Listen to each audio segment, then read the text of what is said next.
Friends, నా ఛానల్కి సంబంధించిన నోటిఫికేషన్స్ మీ మొబైల్కి రావాలనుకుంటే నా ఛానల్ని సబ్స్క్రైబ్ చేయండి. పక్కనే ఉన్నటువంటి బెల్ ఐకాన్ నొక్కినట్లయితే నా ఛానల్కి సంబంధించిన ప్రతి ఒక్క నోటిఫికేషన్ కూడాను మీకు మొబైల్కి చేరుతుంది. ఫ్రెండ్స్, ఆంధ్రప్రదేశ్ స్టేట్ గవర్నమెంట్ నుంచి మల్టీపర్పస్ హెల్త్ వర్కర్కి సంబంధించినటువంటి నోటిఫికేషన్ విడుదలైన సంగతి మీ అందరికీ తెలుసు. దీనికి సంబంధించి అప్లికేషన్ ఎలా పెట్టాలి అనేటువంటి డీటెయిల్స్ నేను మీతో ఇప్పుడు షేర్ చేసుకుంటాను. అలాగే ఈ డిస్క్రిప్షన్ లింక్లో అఫీషియల్ నోటీస్ పీడిఎఫ్ లింక్ అనేది ఇస్తున్నాను. దాన్ని క్లిక్ చేసినట్లయితే మీకు అఫీషియల్ నోటీస్ అనేది డౌన్లోడ్ అవుతుంది. దాంతోపాటుగా అప్లికేషన్ పీడిఎఫ్ కూడా ఇస్తాను. అది క్లిక్ చేసినట్లయితే మీకు అప్లికేషన్ డౌన్లోడ్ అవుతుంది. సో ఇక్కడ మీరు చూడొచ్చు, అప్లికేషన్లో పేస్ట్ యువర్ ఫోటో అని చెప్పేసి ఇక్కడ మెన్షన్ చేశారు. రైట్ సైడ్ టాప్ కార్నర్లో అక్కడ మీ ఫోటో అతికించి దానిపైన గెజిటెడ్ ఆఫీసర్ చేత సైన్ చేయించాలి. అలాగే లెఫ్ట్ సైడ్లో రిజిస్టర్ నెంబర్ అని ఉంది. ఇది ఆఫీస్ వాళ్ళు వేసుకుంటారు, సో దాన్ని మనం అయితే కదిలించకూడదు. అలాగే ఫీ డీటెయిల్స్కి సంబంధించి నేమ్ ఆఫ్ ద బ్యాంక్ అని ఇచ్చారు. మీరు ఒకవేళ ఓసీ క్యాండిడేట్ అయినట్టయితే కనుక ఏ బ్యాంకులో మీరు డీడీ అనేది తీశారో ఆ బ్యాంక్ నేమ్ అనేది అక్కడ ఎంటర్ చేయాలి. దాని పక్కనే డీడీ నెంబర్ అండ్ డేట్ వేయాలి. అలాగే కింద చూసినట్లయితే ఒకవేళ మీరు ఎక్స్ సర్వీస్ మ్యాన్కి సంబంధించి కావచ్చు, ఎస్సీ ఎస్టీ బీసీకి సంబంధించి కావచ్చు, ఫీ క్లెయిమ్ కనుక తీసుకుంటున్నట్లయితే మీరు ఏ కేటగిరీకి సంబంధించి ఫీ క్లెయిమ్ తీసుకుంటున్నారనేటువంటిది ఈ బాక్స్లో మెన్షన్ చేయాల్సి ఉంటుంది. దాని తర్వాత కింద చూసినట్లయితే కనుక name in full in English capital only అని చెప్పేసి మెన్షన్ చేశారు. సో మీ పేరుని క్యాపిటల్ లెటర్స్లో ఎంటర్ చేయాలి. దాని కింద చూసినట్టయితే father name or husband name అని ఇచ్చారు. ఇది కూడాను క్యాపిటల్ లెటర్స్లో ఎంటర్ చేయాల్సి ఉంటుంది. కింద పోస్టల్ అడ్రస్ ఇచ్చారు. సో మీ అడ్రస్ని మీరు ఇక్కడ మెన్షన్ చేయాలి. కింద పిన్ కోడ్ అలాగే ఫోన్ నెంబర్ని కూడా ఎంటర్ చేయాలి. అలాగే జెండర్ వచ్చేసరికి మేల్ అయితే మేల్, అలాగే ఫీమేల్ అయితే ఫీమేల్ అని ఎంటర్ చేయాలి. దాని కింద డేట్ ఆఫ్ బర్త్ అని ఇచ్చారు కదా, ఆ కాలంలో మీరు డేటు, మంత్, ఇయర్ ఎంటర్ చేయాలి. అలాగే ఏజ్ యాజ్ ఆన్ అని ఇచ్చారు. ఈ ఏజ్ యాజ్ ఆన్ దగ్గర 1వ తారీఖు 2వ నెల 2019 వరకు కట్ ఆఫ్ అయితే ఇవ్వడం జరిగింది కాబట్టి సో 1, 2 అని మీరు రాసి దాని పక్కనే బాక్స్లో మీకు ఆ డేట్కి ఎంత ఏజ్ అయితే కంప్లీట్ అయిందో ఆ ఏజ్ని మీరు మెన్షన్ చేయాల్సి ఉంటుంది. అలాగే if age relaxation claimed indicated the category అని చెప్పేసి మెన్షన్ చేశారు. సో ఏదైతే ఏజ్ రిలాక్సేషన్ అనేది 42 ఇయర్స్ వరకు ఓసీ క్యాండిడేట్స్కి ఉందో ఏజ్ రిలాక్సేషన్లో ఉన్నటువంటి వాళ్ళు, అంటే 42 ఇయర్స్ కంప్లీట్ చేసుకున్నటువంటి వాళ్ళు ఏ కేటగిరీ కింద ఏజ్ రిలాక్సేషన్ తీసుకుంటున్నారో ఆ కేటగిరీని ఆ బాక్స్లో మెన్షన్ చేయాలి. కింద కమ్యూనిటీ అని ఇచ్చారు. ఆ బాక్స్లో మీరు ఎస్సీ అయితే ఎస్సీ, ఎస్టీ అయితే ఎస్టీ, అలాగే బీసీ అయితే బీసీ, ఓసీ అయితే ఓసీ మెన్షన్ చేయాల్సి ఉంటుంది. దీంతో పాటుగా కింద చూసినట్లయితే కనుక సబ్ కేటగిరీస్ ఇవ్వటం జరిగింది. సో మీరు ఓసీ అయినట్లయితే ఓసీ దగ్గర టిక్ మార్క్ పెట్టాలి.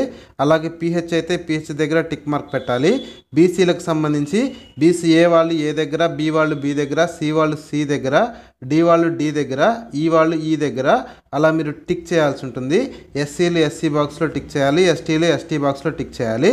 అలాగే ఎస్టీ లోకల్ క్యాండిడేట్ అయినట్లయితే కనుక దానికి సంబంధించిన డీటెయిల్స్ 7th బాక్స్లో మీరు ఎంటర్ చేయాల్సి ఉంటుంది.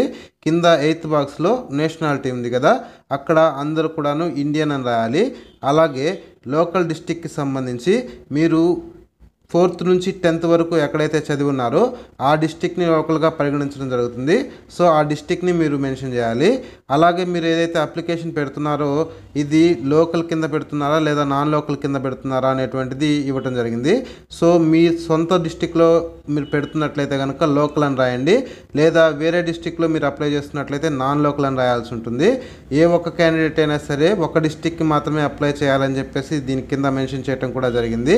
అలాగే మీ స్టడీ వచ్చేసరికి డీటెయిల్స్ ఇవ్వటం జరిగింది. ఈ డీటెయిల్స్లో మీరు 4th నుంచి 10th వరకు name and place of the school ఏదైతే మీరు చదివారో ఆ స్కూల్ యొక్క పేరు మరియు ప్లేస్ అనేది రాయాలి. పక్కన మీరు ఏ డిస్టిక్లో చదివారో ఆ డిస్టిక్ని ఎంటర్ చేయాలి. దాని పక్కనే మీరు చదివినటువంటి టైం, ఏ టైంలో మీరు ఆ క్లాస్ని పాస్ అయ్యారో మంత్ అండ్ ఇయర్ని మీరు అక్కడ మెన్షన్ చేయాల్సి ఉంటుంది. 12th బాక్స్లోకి వచ్చినట్లయితే కనుక ఎస్ఎస్సి డీటెయిల్స్ ఎంటర్ చేయాల్సి ఉంటుంది. ఎస్ఎస్సి ఏ స్కూల్లో చదివారో ఆ స్కూల్ పేరు మరియు అడ్రస్ రాయాలి. దాని పక్కన బాక్స్లో మీ హాల్ టికెట్ నెంబర్ని ఎంటర్ చేయాల్సి ఉంటుంది. అలాగే ఏ ఇయర్లో పాస్ అయ్యారో ఆ ఇయర్ని ఎంటర్ చేయాలి. పక్కన మీరు 1st డివిజన్లో పాస్ అయ్యారా, 2nd డివిజన్లో పాస్ అయ్యారా, 3rd డివిజన్లో పాస్ అయ్యారా అనేది మెన్షన్ చేయాలి. దాని పక్కనే బాక్స్లో పర్సంటేజ్ ఆఫ్ మార్క్స్ని ఎంటర్ చేయాల్సి ఉంటుంది. కింద టెక్నికల్ సర్టిఫికేట్కి చూసుకున్నట్లయితే కనుక మీరు 18 monthsకి సంబంధించి ఏఎన్ఎం కోర్స్ చేసినట్లయితే ఆ కోర్సుకు సంబంధించిన కాలేజ్ నేమ్ అండ్ అడ్రస్, అలాగే హాల్ టికెట్ నెంబరు, పాస్ అయిన సంవత్సరము, డివిజను, దీంతో పాటు పర్సంటేజ్ మెన్షన్ చేయాలి. లేదా అది కాకుండా మీరు ఇంటర్మీడియట్ వొకేషనల్ కనుక చేసినట్లయితే ఆ వొకేషనల్ బాక్స్లో మీరు ఆ కాలేజ్ నేమ్ అండ్ అడ్రస్, అలాగే hall ticket number, year of passing, అలాగే డివిజను, పర్సంటేజ్ ఎంటర్ చేయాల్సి ఉంటుంది. ఇక 13వ కాలం చూసుకున్నట్లయితే ఎవరైతే అభ్యర్థులు కాంట్రాక్ట్ పోస్టుల్లో ఏఎన్ఎంలుగా చేస్తున్నారో వాళ్ళు ఈ డీటెయిల్స్ని ఎంటర్ చేయాల్సి ఉంటుంది. ఫస్ట్ బాక్స్లో డేట్ ఆఫ్ జాయినింగ్ అని ఇచ్చారు కదా, సో మీరు కాంట్రాక్ట్ పోస్ట్లో ఏ డేట్న జాయిన్ అయ్యారో ఆ డేట్ని మెన్షన్ చేయాల్సి ఉంటుంది. అలాగే స్కీమ్ అండర్ విచ్ రిక్రూటెడ్, అంటే ఏ స్కీమ్ కింద మీరు నియమించబడ్డారో ఆ స్కీమ్ని ఇక్కడ ఎంటర్ చేయాల్సి ఉంటుంది. అలాగే ప్లేస్ ఆఫ్ వర్క్ అని ఉంది, ఇక్కడ మీరు ఎక్కడైతే జాబ్ చేస్తున్నారో ఆ ప్లేస్ రాయాలి. అలాగే డిస్టిక్ అని ఇచ్చారు కదా, ఏ డిస్టిక్లో మీరు పనిచేస్తున్నారో ఆ డిస్టిక్ని రాయాలి. అలాగే number of years of contractual service పుట్టినని ఉంది, దీంట్లో వచ్చేసరికి మీరు ఎన్ని సంవత్సరాలుగా కాంట్రాక్చువల్ సర్వీస్లో చేస్తున్నారో అన్ని సంవత్సరాలని మీరు నెంబర్ మెన్షన్ చేయాల్సి ఉంటుంది. అలాగే వెదర్ ప్రజెంట్లీ వర్కింగ్ అని చెప్పేసింది, సో మీరు ప్రజెంట్ వర్క్ చేస్తున్నట్లయితే కనుక ఎస్ అని పెట్టండి, లేకపోయినట్లయితే కనుక నో అని పెట్టేసేయండి. 7th బాక్స్ వచ్చేసరికి whether satisfactory certificate enclosed by controlling officer అని చెప్పేసింది. సో మీరు సాటిస్ఫాక్టరీ సర్టిఫికేట్ మీరు తీసుకుని ఉన్నట్లయితే దానికి సంబంధించిన డీటెయిల్స్ ఇక్కడ మెన్షన్ చేయాలి. కింద డిక్లరేషన్ ఉంది కదా, ఈ డిక్లరేషన్ మీరు జాగ్రత్తగా చదువుకొని మీకు సంబంధం లేనిటువంటిది ఏదైనా ఉన్నట్లయితే దాన్ని మీరు స్ట్రైక్ ఆఫ్ చేసేయాలి, అంటే కొట్టివేయాల్సి ఉంటుంది.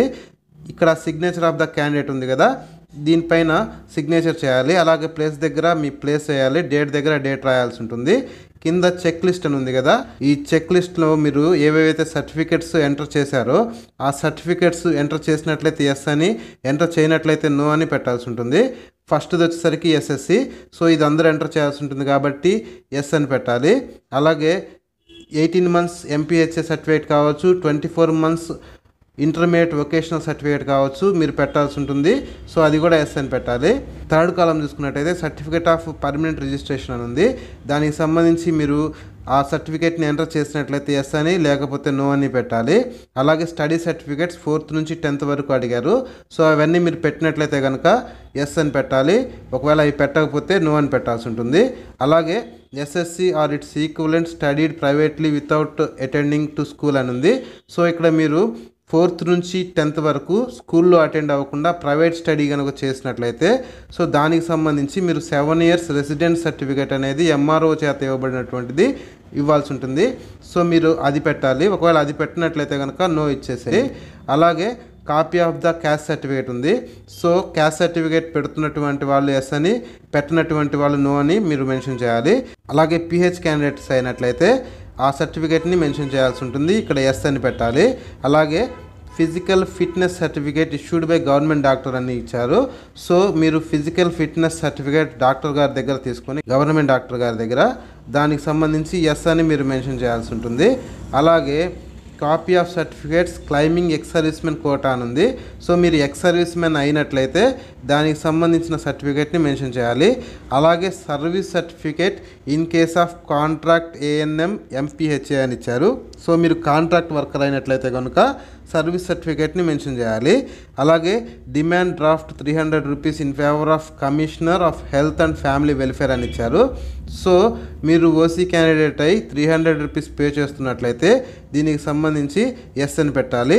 అదే ఎస్సీ ఎస్టీ బీసీ అభ్యర్థులు కావచ్చు, ఎక్స్ సర్వీస్మెన్ క్యాండిడేట్స్ కావచ్చు 300 రూపీస్ ఫీ పే చేయరు కాబట్టి ఇక్కడ నో అని పెట్టాలి. దీంతో పాటుగా self addressed envelope with 25 rupees postage stamps అని చెప్పేసి మెన్షన్ చేశారు, సో ఇది అందరూ పెట్టాల్సి ఉంటుంది, ఇక్కడ కూడాను ఎస్ అని పెట్టాలి. దీంతో పాటుగా వెదర్ ఫోటోగ్రాఫ్ ఈజ్ పేస్టెడ్ అని ఇచ్చారు, సో మీరు ఫోటోగ్రాఫాలి కాబట్టి ఇక్కడ కూడాను ఎస్ అని పెట్టండి. దీంతోపాటు whether signed on the application form అని ఇచ్చారు, సో సైన్ అనేది కంపల్సరీ కాబట్టి ఇక్కడ కూడా ఎస్ అనేది పెట్టండి. కింద సిగ్నేచర్ ఆఫ్ ద క్యాండిడేట్ ఉంది, ఈ సిగ్నేచర్ ఆఫ్ ద క్యాండిడేట్ దగ్గర మీరు సైన్ చేయాల్సి ఉంటుంది. సో ఈ విధంగా మీరు మొత్తం అప్లికేషన్లో ప్రతి ఒక్కదాన్ని కూడాను మీకు సంబంధించినటువంటి వాటికి ఎస్ పెట్టాలి. అలాగే సంబంధం లేనటువంటి వాటికి మీరు ఏదైతే ఎన్క్లోజ్ చేయలేదో అప్లికేషన్లో వాటికి నో అని పెట్టాల్సి ఉంటుంది. సో ఫ్రెండ్స్, ఈ వీడియో మీకు నచ్చినట్లయితే లైక్ చేయండి, అలాగే మీ ఫ్రెండ్స్ అందరికీ కూడా షేర్ చేయండి. లేటెస్ట్ అప్డేట్స్ కోసం నా ఛానల్ని సబ్స్క్రైబ్ చేయడం మాత్రం మర్చిపోకండి.